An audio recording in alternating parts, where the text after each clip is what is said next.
Hello friends, welcome back to the new video guys and my YouTube channel guys. Today friend we are going to talk about guys how can we block guys contact number in our phone. Friends, you want to block guys your phone contact number, so friend, how can you block it?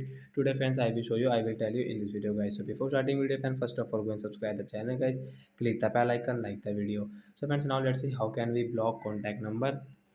So once open your phone, dial pad setting guys, click on contacts and when scroll it, friends you can see guys your contact list. So then we will select guys which number guys we want to block.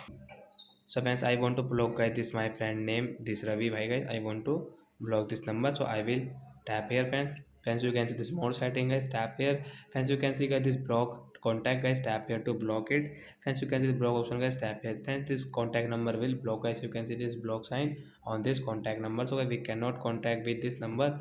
So this contact number will block in your Samsung phone device. So friends I hope friends you have understood how to block contact number in our Samsung phone device. So that's it guys, thanks for watching the video. Bye bye friends.